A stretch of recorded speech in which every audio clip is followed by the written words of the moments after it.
বান্দা যখন ফিরে আসে ভাইয়া, কেউ যখন তওবা করে, ভুল বুঝতে পারে, আবার নতুন করে আল্লাহর কাছে ক্ষমা প্রার্থনা করে, কসম খোদা আল্লাহ তাআলা ভীষণ খুশি হয়।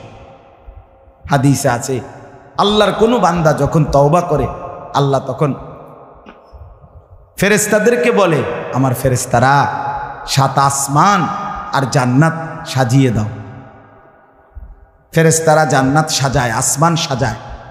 ফেরেশতারা ডেকে বলে, রব্বুল আলামিন কি হলো যে কারণে আসমান সাজাইলেন, জান্নাত সাজাইলেন? রব্বুল আলামিন তখন বলে, আসলাহাল আবদু মাওলাহু, এক ভেগে যাওয়া গোলাম আজকে তার মনিবের সাথে সম্পর্ক ঠিক করে ফেলছে। আল্লাহ আল্লাহ বলে, আমার এক গোলাম আমার থেকে ভাইগে গেছিল রে, অনেক দিন ওই আমারে সেজদা দেয় নাই, আজকে দিছে। অনেক দিন সে আমারে ডাকে নাই, আমি খুব কষ্ট পাচ্ছিলাম। আমার বান্দা আমার হাতে গড়া, আমার দেওয়া নাক, চোখ, কান, আমার দেওয়া জবান, আমার দেওয়া জিহ্বা, আমার গড়া বান্দা আমারে ভুলে আমার থেকে ছুটে গেছে। আজ আমার সেই ভেগে যাওয়া বান্দা আমার কাছে ফিরে আসছে। লাল্লাহু আশাদ্দু ফারাহান বিতাওবাতি আবদি, নবী সাল্লাল্লাহু আলাইহি সাল্লাম বলেন, আল্লাহ তাআলা ভীষণ খুশি হয় বান্দা যখন তওবা করে। এজন্য যুবক ফিরে আসো, নওজোয়ান ফিরে আসো, নিজের ক্ষতি করো না। আমি প্রত্যেক দিন বলি ভাইয়া, তুমি মরে গেলে হ্যাঁ পৃথিবীর কিচ্ছু আসবে, এই বন্ধুরা ধোকা ধোকা। একটা ফোলা ফাইন তুমি মরলে খানা বন্ধ করতো না, কসম খোদা। তুমি লিখ কেন, তোমার একটা ফ্রেন্ড এক লগে যেটি বইয়ে বইয়ে বিড়ি খায়, তোমার লগে গাঞ্জা খায়, ফুটটা খায়, বাবা খায়, মদখোর, গাঁজাখোর, একসাথে বইয়া উলঙ্গ ছবি দেখো। ওই জানোয়াররে জিজ্ঞেস করো বলে, আমি মরলে আমার ঠ্যাংটা ভাঙলে তুই একবেলা খানা বন্ধ রাখবি। কথা বুঝেন নাই? ধোকা ধোকা, এগুলো ধোকা। ওরা কেউ থামবে না। আরে আপন বাপ মরলে যেই সন্তানরা দিনের বেলা দাফন কাফন করছে, তারা কি সেই সন্তানরা, আপন সন্তানরা রাতের বেলা ভাত খায় না? কথা বলেন না কেন? পাশের ঘর থেকে খানা রান্দাইয়ে আরো বেশি খায়, আরো একটু গোস্ত লাও, যেই কান্দাটা তুমি কাঁদছো আজগা। কি ভাইয়া? তাইলে তাহলে আপন বাপ, তারপরেও তো সন্তান খানা খাইতেছে, তোমার লেগে কাঁদবে কে? এর জন্য পৃথিবী আমাদের কারো জন্য থামবে না ভাইয়া, থামবে না। সামনের গাড়ি অ্যাক্সিডেন্ট করে, পেছনের গাড়ি অপেক্ষা করে না, পাশ কাইটা কাইটা চলে যায়। জ্যাম বাজ্যা গেলে আরো চিৎকার শুরু করে, আরে লোক মরে গেছে, আরে মরলে মরুক বেটা, রাস্তা ক্লিয়ার করতে কও। ঠিক কিনা বলেন না কেন? ধরে বেটা বেটা কেডা মরছে না মরছে বেটা, এর লেগে বুঝি মানুষের রাস্তা আটকায় রাখবে, মানে এই যুক্তি দেখা। তাহলে কেডা মরছে না মরছে মানে তোর মতো এক মানুষ মরছে। ঠিক কিনা বলেন না? তোর মতো এক সুস্থ সবল মানুষ মরছে বেটা, যে একটু আগে হাত নাড়তো, পা নাড়তো, সেই মানুষটা এখন রক্তে ভাসতেছে বেটা। পাত্তাও নাই, কিসের সময় কাম, কার হাতে সময়? সবাই মেশিনের মতো, যন্ত্রের মতো দৌড়াইতেছে। রাস্তায় দেখেন না সিএনজি, অটো, কি করে সবাই, কারো হাতে সময় নেই। ঠিক কিনা বলেন? কে কাকে ঠেলিয়া যাবে, কারো হাতে সময় নেই, কে কার জন্য থামবে। এই জন্য তুমি নষ্ট হয়ে গেলে বন্ধু, কেউ তোমারে ফিরাবার নাই। তোমার জন্য ভাববে কেউ, ডাকবে কেউ, কাঁদবে কেউ নাই। আরে আপন মা বাপের তো খবর নাই এখন। আপন বাপ সাইয়া রইছে, দেখে তার ফুতে আজকে 6 বছর 9 বছর এক ওয়াক্ত নামাজ পড়ে না, এবড়া বয়ে বয়ে বিড়ি খায়, বন খায়, চা দিয়া ভিজাইয়া খায়। এবারটার মাইছ না চাইতাম নামাজটা পড়লে পড়ছে, না পড়লে রাতের ব্যাপার। বাবুরে টেহা দেওয়া দিছে, টাকা দিলে খালাস। যদি সুতে টাকা দেয় বাপের কোনো অসন্তুষ্টি নেই, আর যদি টাকা না দেয় এবড়ার গজবে আল্লাহর আরশ কাঁপে। ফুতের উপরে লানত দিতে দিতে, অভিশাপ দিতে দিতে শেষ। কারণ টাকা দেয় না, টাকা দেয় না, পুরা গ্রাম হাইটা হাইটা তখন মানুষের কাছে বদনাম। এই ফোলাগারে মানুষ করছি আমি, এই ফোলার লাগিয়া জীবন যৌবন শেষ করছি, 12 লাখ টাকা সুদে লইয়া তারে আমি নিজে বিদেশ পাঠাইছি। কত বড় নেয়ামতের কথা। বেশরম মানুষ সুদে টাকা লই আবার মানুষের দ্বারে কও এত বড় হারাম কইরে আবার কইতেছ, হ্যাঁ 12 লাখ টাকা দিয়ে ফোলা বিদেশ ফাড়াইছি আমি, কিস্তি লইছি আমি, সুদে লইছি আমি, আর অন ফোলাগা একটা টাকা দেয় না। তার মানে সম্পর্কটা হয়ে গেছে এখন টাকা পয়সার ভিত্তিতে। আখেরাত কোথায়? আখেরাত কোথায়? আমার মা বলছিলেন, আজীবন আমার আব্বা বলতেন, আলহামদুলিল্লাহ আমার আব্বা, আমরা 5 ভাই মাদ্রাসায় পড়ছি, 5 ভাই আলেম হয়েছে। আব্বা আজীবন বলতেন, আমার স্বপ্ন আমার ছেলেরা 5 জন আলেম হবে, আমার কবরের পাশে চারদিকে আমার ছেলেরাই দাঁড়াবে। এই বছর আমরা ঈদের 2 দিন পরে বাবার কবরের সামনে মসজিদে গ্রামে মাহফিল করছি। আমি বয়ান করছি, আমার বড় ভাই বয়ান করছে, আমার ছোট ভাই বয়ান করছে। আমার আব্বার আমরা 5 ভাই 3 বোন, আমাদের ছেলে মেয়ে মিলে আর আমার মা বাইচা আছে, আমরা মোট 45 জন। আমার বাবার বংশ, মা সহ, মা ছাড়া 44 জন, মা একজন 45 জন, একের গুণা 45 জন, 45 আলহামদুলিল্লাহ। একেবারে 45 জনের ছোট বাচ্চাটাও, একবারে 2.5 বছরের বাচ্চাটাও আলহামদুলিল্লাহ আল্লাহর নাম বলতে পারে। 2.5 বছরের মেয়েটাও ওই মজলিসে গেছে, আমাদের সবচেয়ে ছোট, সেও মাথায় হিজাব ছিল, আল্লাহর নাম রাখছে। দাদা ভাইয়ের কবরে দাঁড়াইছে, নানার কবরে দাঁড়াইছে। এই জন্য বললাম মা বাপদেরকে অনুরোধ করি সন্তানের প্রতি কদর করেন, সবাই মিলে ফিকির করেন, দেখেন আয়াতের তর্জমাটা শুনেন, তাইলেই কথা শেষ। আল্লাহ তাআলা বলেন 25 নম্বর পারা কোরআনুল কারীমের 43 নম্বর সূরাটার, এই সূরার 7টা আয়াত, ব্যাখ্যা লাগবে না, শুধু তর্জমা শুনেন, তাইলেই বুঝবেন। আল্লাহ বলেন 74 নম্বর আয়াত থেকে পড়ছি, ইন্নাল মুজরিমিনা ফি আযাবি জাহান্নামা খালিদুন। আল্লাহ তাআলা বলে নিশ্চয়ই পাপীরা জাহান্নামের আযাবে চিরস্থায়ী থাকবে। ইন্নাল মুজরিমিনা ফি আযাবি জাহান্নামা খালিদুন, নিশ্চয়ই পাপীরা জাহান্নামের আযাবে চিরস্থায়ী থাকবে। কতদিন? এবার আল্লাহ আবার ব্যাখ্যা করে বলে, বান্দা বুঝেছো? লা ইউফাত্তারু আনহুম, 1 সেকেন্ডের জন্য বিরতি দেওয়া হবে না। জাহান্নামী চিৎকার করে বলবে, মাওলা আমারে মৃত্যু দিয়ে দেন। আল্লাহ বলবে না। জাহান্নামী বলবে, আল্লাহ একটু সময়ের বিরতি দেন, 10টা মিনিটের বিরতি দেন মাওলা। 24 ঘন্টার আগুন, আমারে 10টা মিনিট একটু আলগা থাকতে দেন, আমি যে আর পারছি না মাওলা, এতটা ভীষণ আযাব আমি যে আর সইতে পারছি না মাওলা, আর পারছি না।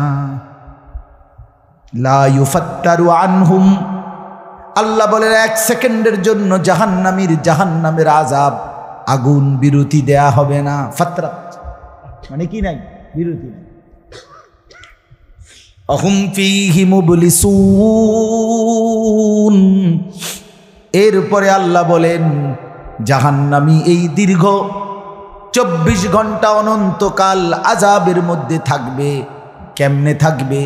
মুবলিসুন, বিষণ্ণ হয়ে, উদাস মনে। কোনোদিন চেহারায় 1 সেকেন্ডের জন্য হাসি ফুটবে না, কোনোদিন আর সুখের নাগাল পাবে না। আজ তো বন্ধু রাত কেটে ভোর হয়, ভোর গিয়ে রাত হয়, অন্ধকার আলো হয়, আলো অন্ধকার হয়। যে হাসে সে কাঁদেও, যে কাঁদে আবার সে হাসেও, ঠিক না? কিন্তু রব্বুল আলামিন বলেন ওয়াহুম ফীহি মুবলিসুন, জাহান্নামীর মন, জাহান্নামীর চেহারা বিষণ্ণ, উদাস, সব সময় হাসিবিহীন থাকবে, কোনো সেকেন্ড হাসতেই পারবে না। এবার আল্লাহ নিজে বলবেন মলিন চেহারা দেখে জাহান্নামীকে, জাহান্নামীর চিৎকারে আল্লাহ নিজেই বলবেন ওমা যালামনাহুম, জাহান্নামী নাফরমান আমি কিন্তু তোর উপরে মোটেই জুলুম করি নাই। আমি রাতও দিয়েছি বান্দা, দিন দিয়েছি, আমি সুযোগ দিয়েছি, সময় দিয়েছি। 8টা বাজে এশার আজান হয়েছে, এখন বাজতেছে রাতের 11:30। তাইলে আমি কিন্তু হায়াত 3.5 ঘন্টা তো দিয়েছি। আর 4 এশার নামাজ পড়তে তো 3.5 ঘন্টা সময় লাগে না? লাগে। আমি তো ফজরের ওয়াক্ত আসার পরে ওয়াক্ত শেষ হওয়া পর্যন্ত প্রায় 1.5 ঘন্টা সময় দিছি। 4 রাকাত নামাজ পড়তে তো 1.5 ঘন্টা লাগে না? আমি তো জোহরের আজান হওয়ার পরে জোহরের ওয়াক্ত প্রায় 2.5 ঘন্টা, 2 ঘন্টা তো দিয়েছি। জোহরের নামাজ পড়তে তো বান্দা 2.5 ঘন্টা লাগতো না? হ্যাঁ। আসরের নামাজ 4 রাকাত নামাজ পড়তে তো 1.5 ঘন্টা লাগে না? তাহলে বলো না বান্দা আমি কি কোনো জুলুম করেছি কিনা বলো? ওমা যালামনাহুম, আমি বান্দা নাফরমান, আমি কিন্তু তোমাদের উপরে তাদের উপরে জুলুম করি নাই। ওয়ালাকিন কানু হুমুজ জালিমিন। আল্লাহ বলে বরং নাফরমান জাহান্নামী তুই নিজেই নিজের উপরে জুলুম করেছিস। তুই আমার রাতকে গান বাদ্য আর সিনেমার নর্তকীর নাচ গান আর উলঙ্গ ছবিতে শেষ করে দিয়েছিস। তুই আমার দিনকে গুনাহ, সুদ, ঘুষ আর অবৈধ উপার্জনের পিছনে শেষ করে দিয়েছিস, নিজেই জুলুম। এবার শুনেন, এবার আল্লাহ তাআলা বলে জাহান্নামী, এবার শুনেন আল্লাহ যখন এটা বলবে জাহান্নামী এই ভীষণ আযাবে একটা বিরতি নাই। এবার জাহান্নামের ফেরেশতাকে ডাক দিবে। জাহান্নামের দায়িত্বে প্রধান যেই ফেরেশতা, ওনার নাম মালিক। ওনার নাম কি? মালিক ফেরেশতা। এই কোরআনে ওনার নাম ডাইরেক্ট এখানে আছে। জাহান্নামী বলবে ওয়ানাদাউ ইয়া মালিক লিয়াকদি আলাইনা রাব্বুক। ওহো, আল্লাহ বলে জাহান্নামীরা, জাহান্নামের ফেরেশতা মালিককে ডাক দিবে ইয়া মালিক, হে মালিক শোনো না। ফেরেশতা একটু শোনো না। লিয়াকদি আলাইনা রাব্বুক, ফেরেশতাকে বলবে ফেরেশতা তোমার রব, তোমার আল্লাহকে একটু বলো না এমন কষ্টের আযাব না দিয়ে আমারে চিরতরে একবারে শেষ করে দিতে, আমি যে আর পারছি না। লিয়াকদি আলাইনা রাব্বুক, বলো না ফেরেশতা তোমার মাওলাকে বলো না, তোমার রবকে বলো না আমারে একদম শেষ করে দিতে, আমারে মৃত্যু দিয়ে দিতে, আমি যে আর পারছি না। কেমনে সইব এত গরম, কেমনে সইব এত আযাব? ফেরেশতা তখন বলবে ক্বালা ইন্নাকুম মাকিসুন। ফেরেশতা বলবে না নাফরমান পাপী, এই জাহান্নামী তোকে অপেক্ষা করতে হবে, মৃত্যু হবে না। আল্লাহ বলবেন লাকাদ জিনাকুম বিল হক, আমি তো বান্দা সত্যের বাণী, সঠিক বাণী বারবার তোমার কাছে নিয়ে এসেছিলাম। একবার বেলায়েতুল্লাহ বলছে, একবার আনিসুর রহমান বলছে, বারবার বারবার বারবার আমার কত বান্দা দিয়ে, কত ইমাম, কত খতিব, কত আলেম, কত বুজুর্গ দিয়ে আমি তো সত্যের বাণী, কোরআনের বাণী, এই জাহান্নামের কথা বারবার তোর কাছে বলাইছিলাম বান্দা। ওয়ালাকিন্না আকসারাকুম লিল হাক্কি কারিহুন, কিন্তু তোমরা তো অধিকাংশই আমার সত্যের আহ্বান, আমার কোরআনের আহ্বানকে অপছন্দ করেছ।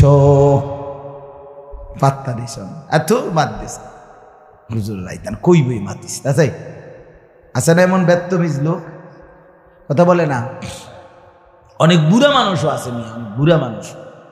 আর রাখো হুজুররা যত কয় এত না, কিছু কইতে লাগলে বাড়াইয়াও কয় বেটা হুজুররা বেড়ায়। কথা বলেন না কেন? হ্যাঁ, আরে রাখ আল্লাহ ভরসা বেটা, আল্লাহ ভরসা কিতা, আল্লাহ ভরসা কিতা মানে আল্লাহ কি, আল্লাহ কি হিসেবে ভরসা আমি এটা বুঝাই। এখন আল্লাহ বলছে বান্দা তুমি বিড়ি খাইতে থাকো আমি ভরসা। হ্যাঁ, এমনি আল্লাহ কইছে নাকি?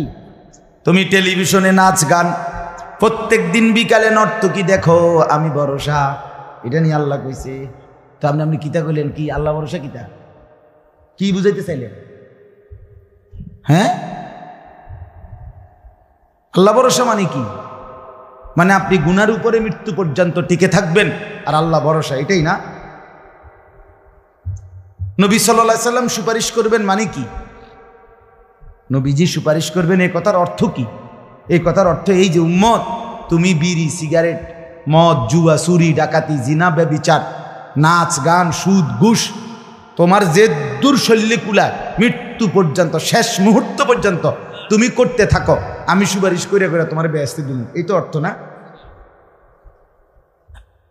তো কি তা আপনি বলেন আমারে কি আসলে কি?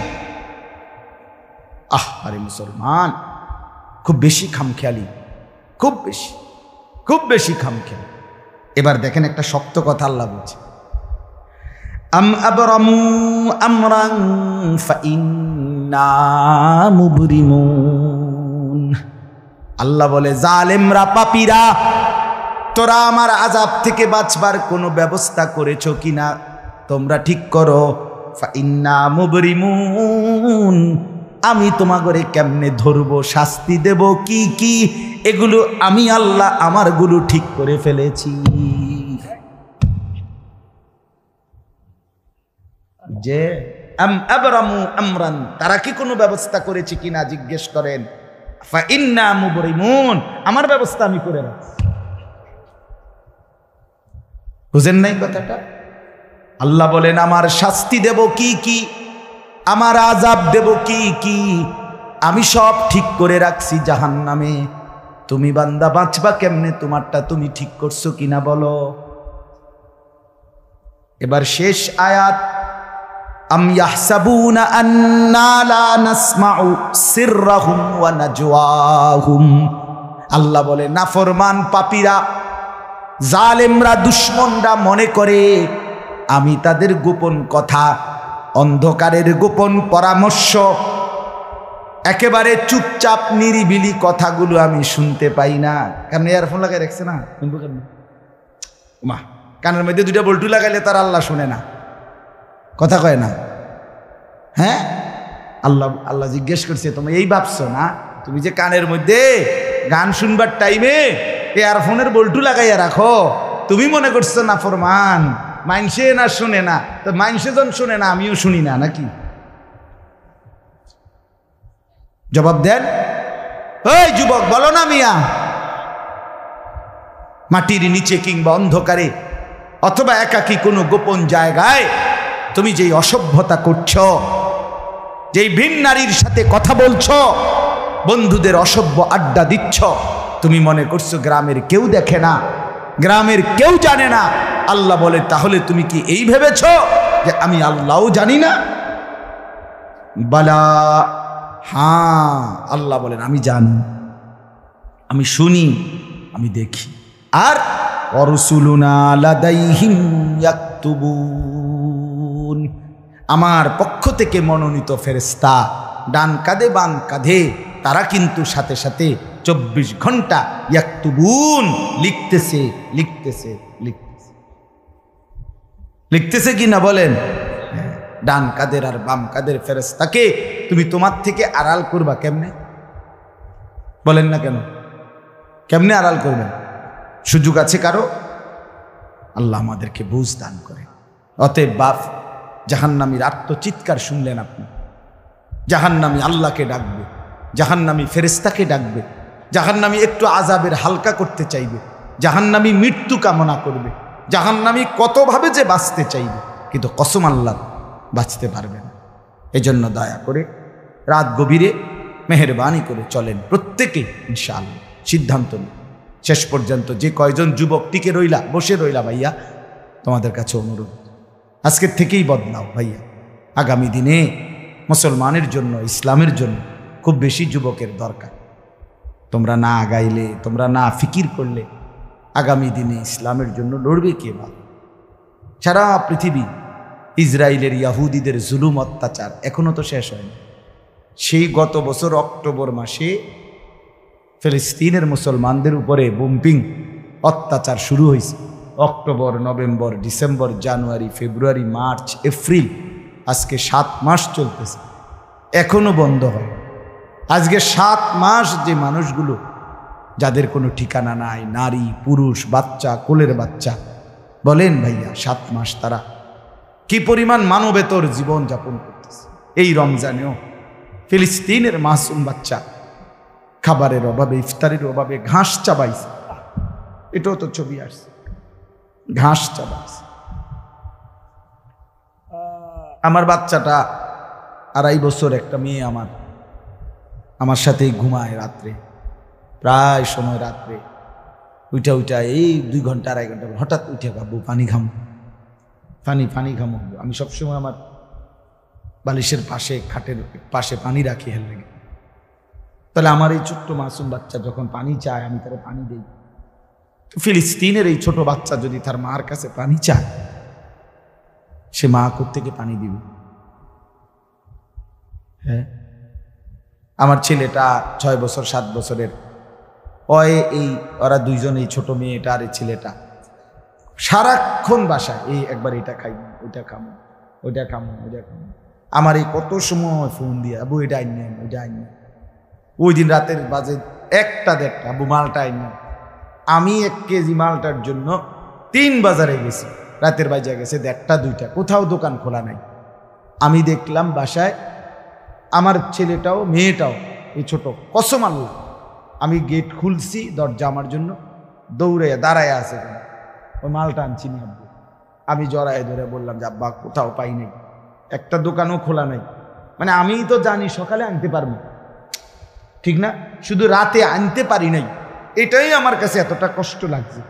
তো যেই বাবা, যেই মা ওই মাসুম বাচ্চাদেরকে আজকে 7 মাস খাবার দিতে পারে না, ওই বাচ্চাটার কি হাল, ওই বাবার কলিজার কি হালাত। এমন পরিণতি যদি আমাদের হয়, এমন পরিণতি যদি তোমার ছেলের বেলায় হয়, বলো যুবক, তোমার বিয়ের পরে থেকে যদি শুরু হয়, তোমার বাচ্চা হওয়ার পর থেকে যদি শুরু হয়, তখন কি হবে? এজন্য আল্লাহকে নারাজ না করো, আল্লাহকে নারাজ না করো। দয়া করে ফিরতে চাই, আমরা ফেরাইতে চাই, নিয়ত করি ইনশাআল্লাহ। ঠিক আছে না? ইনশাআল্লাহ নতুন করে ভাবো, সবাই একসাথে ভাবা পারবা না। যেই যুবকদের ফিকির আছে, বুঝ আছে, দিমাগ আছে, তুমি নামাজ পড়ো, ইনশাআল্লাহ ভালো হবে। তুমি মোবাইল প্রয়োজনে ব্যবহার করো, যার যেটুকু প্রয়োজন এটুকুই দেবো। শুধু শুধু নারীর ছবি, নাচ, গান, অস্থির দৃশ্য কোনো দরকার নাই। আর হিম্মত করে নামাজ, মরি বাসি, এত বেজ্জুতি কথা শোনার চাইতে, এত কষ্টের চাইতে, পরকালের অশান্তির চাইতে নামাজ পড়বো আমরা। দেখবেন ছেলেরা, তোমরাও হিম্মত করে শুরু করলে 5 ওয়াক্ত নামাজ ওষুধের মতোই মনে করো না, বিষ ওষুধ, তিতা ওষুধের মতো। দেখবে 1টা মাস যদি কেউ একটু জন্মা যে মরি বাসি নামাজ পড়মুই, কসম একসময় এটা মজাদার হয়ে যায়। হ্যাঁ, সেজদা দিলে খুব মজা হয়। সেজদা দিলে বান্দা আল্লাহ পিঠে মাথায় আদর করে হাত বুলায়, খুব আদর করে, আল্লাহ পাক খুশি হয়, বান্দাকে কোলে তুলে নেয়, আদর করে। এই জন্য আমরা দয়া করে ইনশাআল্লাহ নামাজ পড়ি। পর্দার আড়ালের মা বোন যারা আছেন, মা, আপনি যদি বেপর্দা হন, আপনিও শেষ হইলেন, এলাকার ছেলেগুলোকেও নষ্ট করলেন। একজন বেপর্দা নারী শুধু নিজে গুনাহগার না, সে অসংখ্য মানুষকে পাপে অংশগ্রহণ করায়। এই জন্য একজন বেপর্দা নারী সে সরাসরি জাহান্নামের ফেরিওয়ালা। সে কিসের ফেরিওয়ালা? জাহান্নামের ফেরিওয়ালা। সে জাহান্নামের ফেরিওয়ালা, আগুনের ফেরিওয়ালা। কারণ সে তো তার রূপ যৌবন দেখাইতেছে, ফেরিওয়ালার মতো পিছনে পিছনে ডাকতেছে অসংখ্য যুবককে, দেখো আমাকে, বরবাদ করো নিজেকে, বরবাদ করো নিজের চরিত্র, বরবাদ করো নিজের কবর, বরবাদ করো নিজের আখেরাত। তাহলে সে গুনাহের ফেরিওয়ালা। সে জাহান্নামের ফেরিওয়ালা, সে অসভ্যতার ফেরিওয়ালা। এই জন্য একটি সমাজের মধ্যে সবচেয়ে নিকৃষ্ট বেপর্দা নারী, বেপর্দা নারী। আল্লাহ তাআলা আমাদের মা বোনদেরকেও হেফাজত করে। আজকের মাহফিল যে যুবকরা সাজাইছে, আল্লাহ তাআলা সমস্ত নওজোয়ানদেরকে কবুল করে। বাস্তবতা হইল আসলে 4-5 মাস, মেন শীত সিজন 4 মাস 5 মাস। এখন 5 মাসে যদি 30 দিন করে হয় তাহলে হইল 150 দিন। যদি প্রতিদিন 2টা করে মাহফিল দিতে হয়, দেওয়া যায়, তাহলে 300 মাহফিল মনে করে। এখন মাহফিলের কাগজ আমার গাড়িতে এখনো আছে, মনে মনে কমপক্ষে 1,500-2,000 এটি আমরা ফরিয়া রয়েছে কাগজ, এরকম ব্যাগ ভরা এতটি কাগজ। আর আমি কি করতে পারি? কেমনে দাও, কিভাবে দাও এগুলো? আচ্ছা, সারা বাংলাদেশ তো নবীনগরকেই বলে, ঠিক না? বাংলাদেশ মানে তো নবীনগর। এমনি বলেন, সারা দেশ থেকে এই মাহফিল নিয়ে কাবজাব, কত মানুষের আবেদন, অনুরোধ, কাকুতি মিনতি। এরপরও আমাদের এই মুফতি বেলায়েতুল্লাহ সাহেব এবং আমাদের এই নবীনগর এসআর মসজিদের ইমাম মকবুল ভাই, মাওলানা মকবুল সাহেব, এরা সবচেয়ে বেশি মাহফিলেই, কম না আলহামদুলিল্লাহ। আমি চেষ্টা করছি, ওনাদেরকে অনেকগুলো মাহফিল দিছি, আরও দেওয়ার ফিকির আছে, কিন্তু আসলে সময় একদমই অল্প। মূলত খুব বেশি ডেট নাই, কুলাম যায় না, এই জন্য এই সময় দিতে হয়েছে। ওই ভাই ইমাম সাহেব অনেক অনুরোধ করছে, আমারও মনে আছে, ওখানে বারবার বেশি অনুরোধ করছে। এই জন্য যাক, আল্লাহর দয়া আশা হয়েছে। আমিও আপনাদের জন্য দোয়া করি, আপনারাও আমার জন্য দোয়া করবেন। আল্লাহ তাআলা আমাদের সবাইকে মিলেমিশে দ্বীনের কাজে অংশগ্রহণ করার তৌফিক দান করেন। আমিন। দোয়া করুন, আল্লাহ কবুল করেন।